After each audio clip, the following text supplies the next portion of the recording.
Dizer com volatilidade. O preço oscila muito. Então, o preço é muito volátil. Então, Porque as pessoas compram Bitcoin como uma forma de investimento. Não apenas por isso, mas porque ele ainda é pouco negociado. Apesar de ter um volume alto de negociação, ele ainda é pouco conhecido, ele ainda é pouco usado no comércio, ele ainda é pouco... Há incerteza sobre o futuro dele. Pô, será que realmente vai durar ou não? Então, ainda... Porque pode uma outra criptomoeda simplesmente tomar o lugar dela, né? Em teoria, pode. Mas só é bem improvável, porque esse é muito grande. Existem improvável. várias outras criptomoedas. Trocentas. Mas aí, quando é que a gente chega a essa estabilidade de preço? Isso chega em algum momento? Pode ser que nem chegue. Mas se a gente olha pela história, quando começou o Bitcoin a ser negociado e ter algum preço de mercado, cara, a volatilidade era absurda. Variava 100%, 200% num dia, porque não tinha nenhum mercado organizado. Então, à medida que vão aumentando os volumes de negociação, vai caindo também essa oscilação de preço. Então, eu acho que ainda precisa aumentar muito os volumes de negociação nas exchanges e o uso do Bitcoin para ter uma estabilidade maior, para, de repente, em algum momento, ele ser usado como até unidade de conta. Isso é o bem que se precifica os outros bens e serviços. Mas pode ser que esse dia nem chegue. Mas, em teoria, para mim, ele pode chegar. Para a maior parte dos economistas, não. Isso não vai acontecer, é ilusão. Então, usar Bitcoin para comprar pão hoje não é nada prático. Ainda é pouco prático. Mas olha... Foda que só vai ser essa realidade quando... Eu sou meio descrente, na verdade, que o Bitcoin vai um dia assumir como a grande moeda que todo mundo usa, tá ligado? Que tá tão distante disso, né? É difícil a gente pensar que o Bitcoin pode suplantar o dólar, vai ser a moeda mundial. Cara, em teoria, pode. Vai acontecer? Cara, ainda é muito, muito, muito difícil. Quase impossível.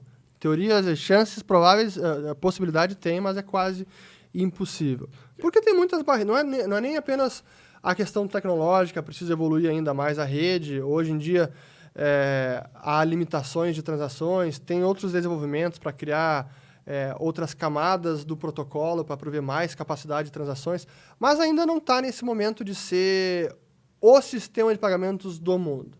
Eu sei que o Bitcoin ele tem algumas atualizações, né? O Sim. sistema. E a forma com que eles decidem quais atualizações vão ser seguidas é interessante. Cara, isso é fantástico. Como que eles fazem isso? É fantástico. Isso, para mim, é... Uma das coisas muito bacanas que o Bitcoin me trouxe foi a entrada num mundo completamente desconhecido de criptografia, que cara, isso é quase mágica. A criptografia é um negócio fantástico, não conhecia nada. Redes distribuídas e software open source. Então, software código-fonte aberto. Porque esse é um dos negócios que é bacana, né? Como é que funciona o Bitcoin? O Bitcoin, na prática, ele é um sistema completamente anárquico. Não no sentido de caos, mas sim de ausência de autoridade. Ausência de autoridade. Esse é o sentido real de anarquia. Não é caos, é ausência de autoridade.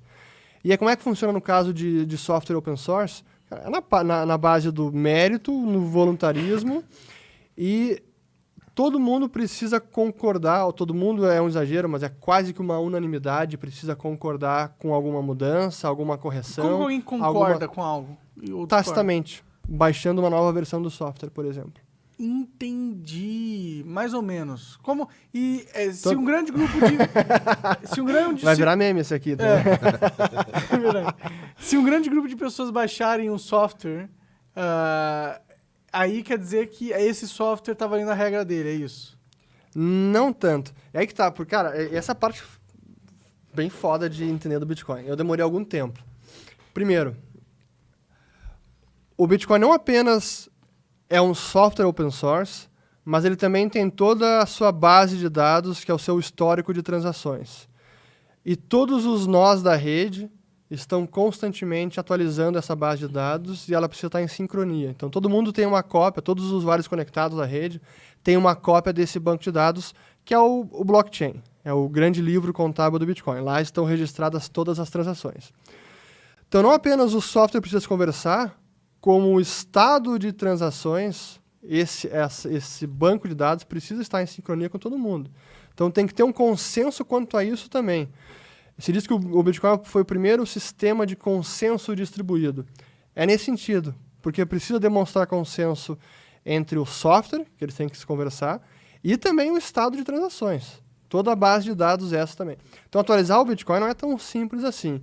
Hoje, o processo de atualização do Bitcoin tem um protocolo, digamos. Ele foi sendo melhorado. Esse protocolo foi introduzido por quem? Começou com Satoshi Nakamoto, Entendi. que foi o criador, mas à medida que foi crescendo, o protocolo de adicionado coisas atualização ao protocolo. e foi se sofisticando a forma de atualizar o software. Então, a própria governança do software ela foi se sofisticando. Mas ela funciona da mesma forma que qualquer outro software open source funciona. Então, os códigos estão depositados no repositório lá do GitHub. Poderia ser algum outro, mas hoje o GitHub é o principal. Qualquer um pode inspecionar o código, qualquer um pode sugerir melhorias, pode criticar um código, pode sugerir uma alteração, uma correção. Isso é, então, revisto por outros contribuidores, todo mundo voluntário, vários são, inclusive, anônimos.